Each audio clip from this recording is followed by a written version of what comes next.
Welcome to the Alsco Uniforms It Pays to Keep Clean podcast. Join us as we spend time with Alsco Chief Operating Officer Jim Kearns to discuss this season's theme, Growth is Our Water. In this podcast, we'll talk about observations from the field, celebrate big wins, and identify industry best practices. I'm your host, Dana Craig. Let's get started. Hi, Jim. How are you? Good, Dana. How are you? I'm doing all right. So we're back here for episode 4, and people who are watching instead of listening may notice that we are recording from a different location today at a high top table where I never really like to sit because I'm always afraid as a fairly short person that I might just slip right out of the chair. I'm going to try not to do that today. But we are in the Rick Rogers conference room at the general office in Salt Lake City.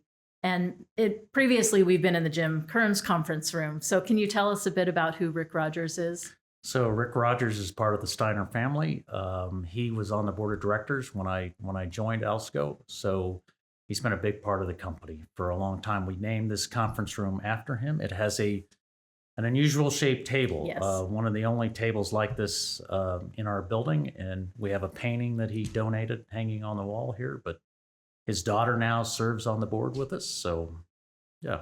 And Rick was an actor too, wasn't he? Yeah, he starred in Combat. Yeah. If you've old enough to remember that show, but yeah, he was an actor.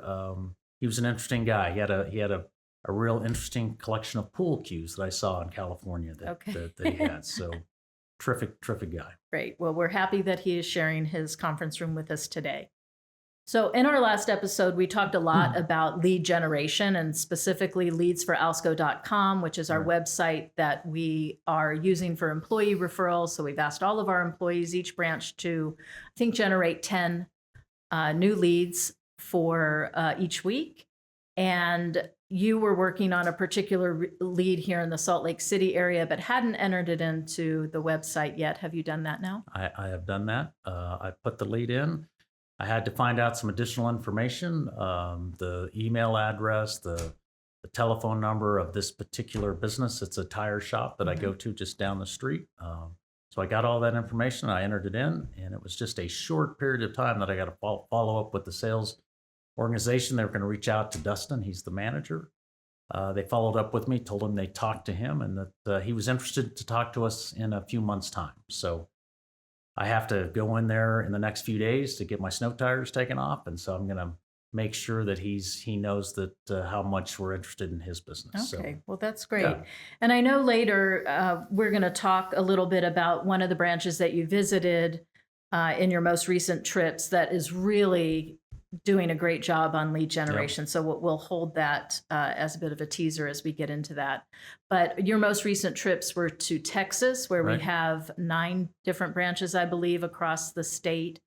You were not able to make it due to a travel snafu at the first one, Right. but can you maybe share a little bit about that visit? Right. We ran into some travel troubles leaving Salt Lake City. We ended up going straight to San Antonio. And so I was not able to go to the visit in Kyle, Texas, or our Austin branch. It's a new branch for us. When we purchased Admiral, they didn't have a branch in Kyle, Texas, or in Austin, and so we built a new branch there. It's a terrific facility, and they're doing the results are terrific. They're growing, and so I was very anxious to go see what's going on there. Tom Schreischun, he visited the plant and said they were doing a terrific job. The plant looked fantastic. So that's great news. Yeah.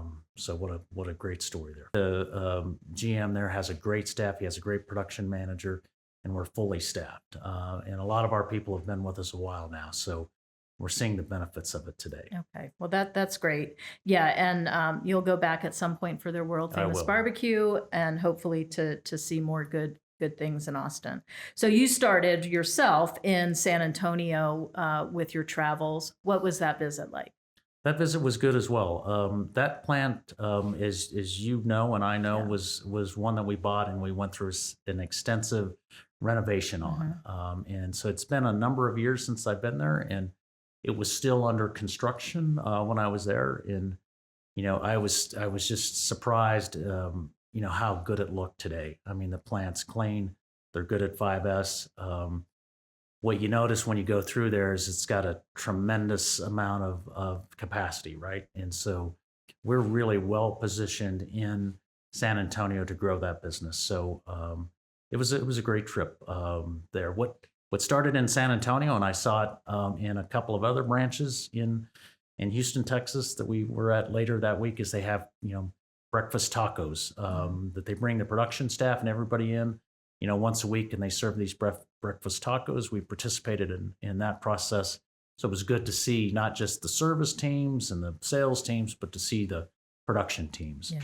And what was unique about San Antonio is that all of the management team in production are women, and they do a terrific job there. So that's very impressive.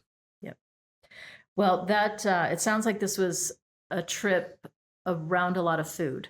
that was kind of the rallying cry. The breakfast tacos were a theme at a lot of the branches, for sure. Okay, great. And you also mentioned they have something, and you saw this a few places in Texas, but a top 100 board, Right. which isn't something that is standard across all of our branches. But what was on that top 100 board, and what did you like about it? Well, it had their top 100 customers, and so Mm-hmm. that's what I liked about it. It listed their largest 100 customers.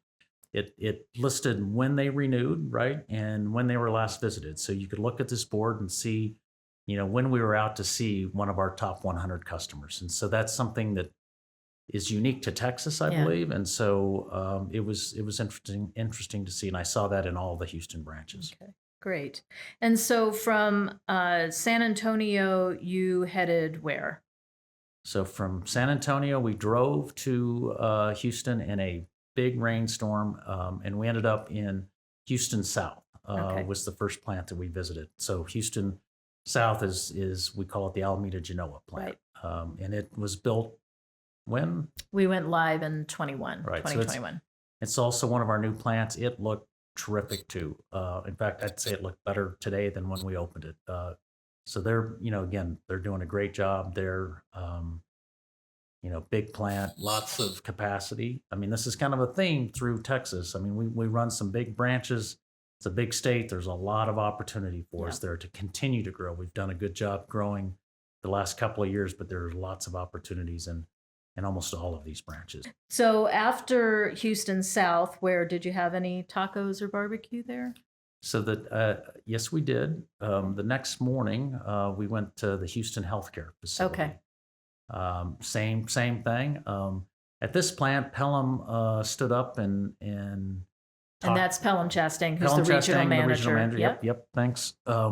He stood up and we talked with the production staff, and so I thought that was really nice to get to see those folks. Yeah, he's a good cheerleader. I think he's very team oriented. Very much and so. Yeah, and really And gets look, people. I in my 30 plus years here, I haven't seen us, really address the production people in that fashion. I thought it was terrific. Yeah, great. Really good.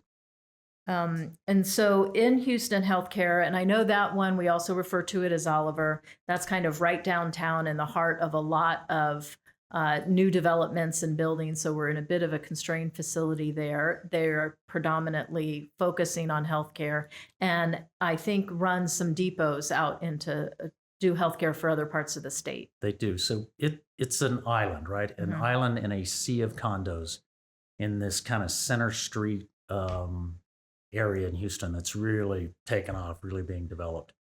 But they run a big depot in Austin, Texas, which used to be part of Kyle, but it's been separated out. So they have their own depot in Austin. They have their own depot in San Antonio.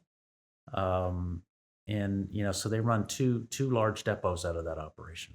You are listening to the It Pays to Keep Clean podcast, brought to you by Alsco Uniforms, the worldwide leader in hygienically clean laundry services for uniforms, linen, floor mats, and restroom supplies. Need first aid services for your industrial, restaurant, or healthcare business? Alsco Uniforms has you covered. In any of the facilities at this point, so San Antonio and Houston South and Oliver Houston Healthcare, were you out on the docks with the RSRs in the morning with the service team? Did you have that opportunity? So I had that opportunity in San Antonio, and I had that opportunity in the Houston Healthcare plant. The Houston South plant, we didn't get there till the afternoon. Okay. I did talk to a few guys coming back though at Houston South, but we went out and talked to the RSRs in San Antonio and in Houston healthcare, and had really good visits with those folks. Any conversations about shortages, or at least shortages that they were concerned about, or any themes you saw? Look, we talked about shortages at Houston South. We talked about them in Houston West, and it doesn't. In San Antonio, it's something that's occurring, right? It's happening. They felt like they had it under control and they were minimizing it, but that was something we did talk about. And now, we really want to change the mindset, the culture around. We need to go out complete every day. It's not okay to go out short and then pick it up later that day, Right. Or run a hot shot, do it the next day. We really want to go out complete, and that's maybe bad habits from the past, but something we could address for sure. Do better. So before we move on to your next branch, which was also in Houston, I want to talk specifically about Houston Healthcare, because that was where kind of the exciting numbers about lead referrals came out. So what did Ron Hansen, the general manager, share with you there? So we asked him, so Ron, how many sales has your team generated? And he's like 390 something.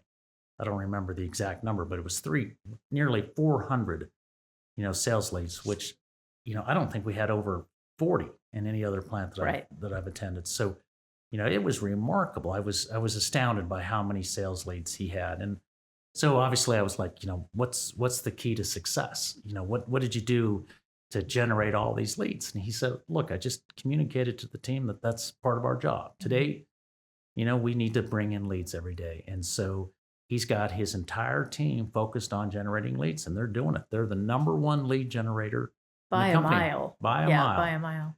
And and I pressed Ron on it a few times. No, look, what are you doing here? And he's like, no, it's just this is the way we operate today. And I set the expectations clear that this is something we're going to do, and they're doing it. So that was great news. Well, I thought what was interesting too, by the time you had mentioned that to me, which is a couple of weeks ago now, by the time you had your trip, that was, that 350 to 400 somewhere in there that they had generated since the beginning of the year.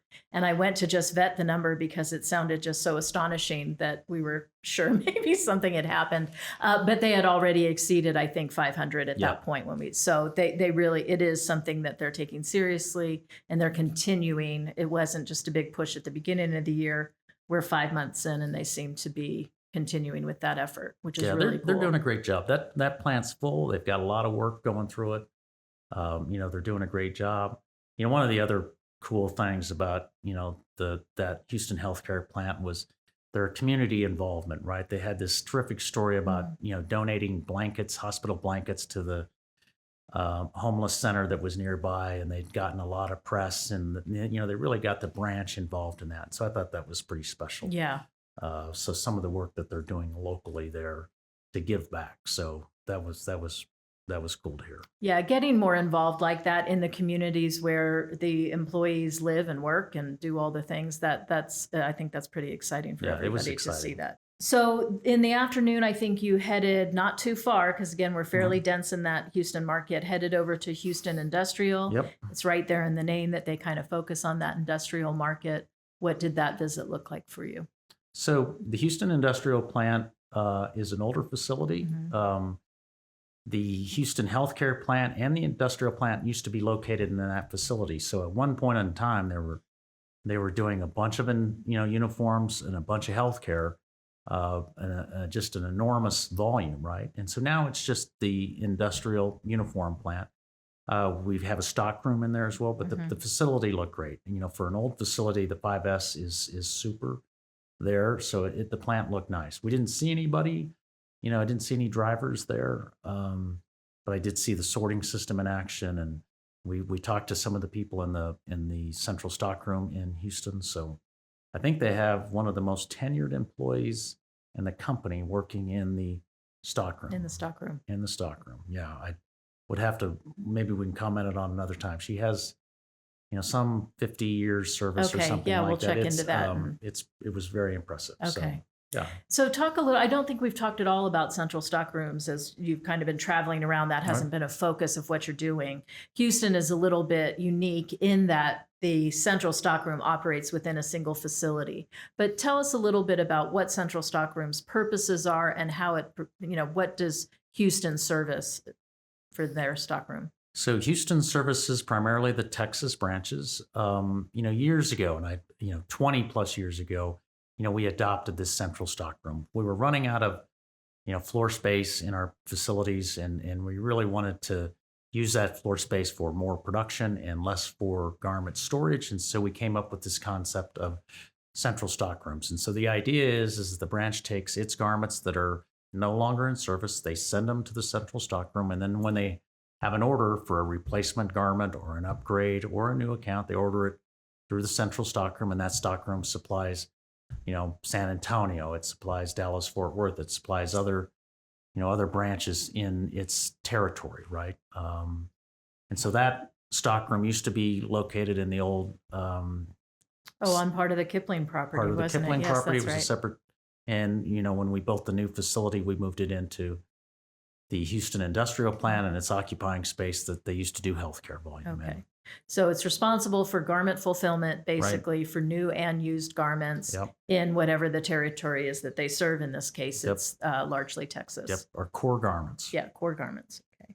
And I think you had mentioned something to Houston Industrial. Now, again, it's a fairly small facility focused on industrial business. Not a ton of employees based on the nature of that work and the size of the business, but still they had interesting employee engagement feedback and also interesting turnover numbers. Yeah, so they had some number like 95%, 96% of their employees participated in the employee engagement survey. And so they got strong numbers, and they have a very low turnover rate there. And I think there's a correlation to this next item that to me was just like hearing that Houston Healthcare had 300 plus leads. Houston Industrials TRIR is in 2024 is 0. Okay. Yeah, and so the TRIR is the measure of safety. Basically, Right. it's total recordable incidences Right. during a kind of rolling period of time, and 0 is Zero's virtually unheard of. unheard of, and a sustained 0 So for 2024 is 0, 2023 is 0, 2022 is 0. that's incredible. So, there's a correlation, between a safe workplace, employees Low that are turnover, engaged, yeah. low turnover. Yeah. We don't have a plant that has a safety record like Houston Industrial. Yeah. So that was, that is something that, is just amazing. Yeah. Is terrific. Yeah, It's very- something we should celebrate. And Absolutely. they celebrate it there Yeah. too. It's safely, really- I hope. yes, safely, safely. Okay. And then finally, I think your last port of call was Houston West. Right. And what was the visit like there? So we had a good visit there. Houston West, unfortunately, is experiencing some, problems with downtime with the machinery and equipment. So that's creating some production issues for them, and they're working through that right now. So, again, we had the breakfast tacos things going on there. But what was unique about this branch is that the production manager leads the production employees in exercises before they start to work. And so that's something I had heard about, but was able to witness, and they do this every day. They don't have tacos every day, but they do the exercises and get together as a production team, before they go out, and Pelham thank them for their work that they do for us and all that sort of stuff. So that was great to see there as well. So overall impressions in Texas? Overall impressions in Texas, it's a terrific market, right? I think that even though we've been growing, we have a lot of capacity. We've invested a lot of money in Texas, and so we are well positioned to grow. And so I think we need to take advantage of it down there. So I think we've got a great business down there. Yeah. And it sounds like what you were witnessing in, did you sit in any growth meetings? Did not sit in any growth meetings. But you were talking about them with the general managers, sure. I assume. And it sounded like you were pleased with the alignment that people were talking about between Yes. sales and service. And we can thank presumably the general managers, the regional sales managers, and Pelham's leadership for kind of moving that forward. For sure. Yeah. Right. Okay, great. All right. Well, where are you off to next? So next, we're going back east. Okay. So we're going to the Alexandria plant, our plant in Lanham, and both of those, Alexandria, Virginia, Lanham, Maryland, Lanham. but they're both in that Northern Virginia, DC right, kind of market is what they serve. exactly. And then we're going to go to Wilmington. Okay. So we'll see those 3 plants. And Lanham's a new plant. It's just gotten 2 new tunnels. We're taking on a big new account there, so I'm anxious to hear about that. Yeah. When we go back there. But yeah, it's our first trip east. Okay. Well, thanks as Thank always you. for your time. And who knows where next month we'll be sitting, or if I'm even going to be talking to you. I think that we're looking at talking to a few of our regional managers over time and kind of having some different Perfect. interviews. But you will be back at some point. Have Sure. no fear. Thank you. Okay. Thank you. Appreciate Thank it. you. That's all for today's episode of the It Pays to Keep Clean podcast. Thank you for joining us on this journey through the world of Alsco uniforms, where we explore the growth and challenges in our industry. Tune in next time for more industry insights, growth strategies, and tales from the field. If you've enjoyed our time together, please leave us a rating and review on Spotify, Apple Podcasts, or wherever you listen to your podcasts. If you want to learn more about our services, visit us at alsco.com. From all of us here at the It Pays to Keep Clean podcast at Alsco Uniforms, thank you for listening. Stay safe, stay clean, and we'll see you in the next episode.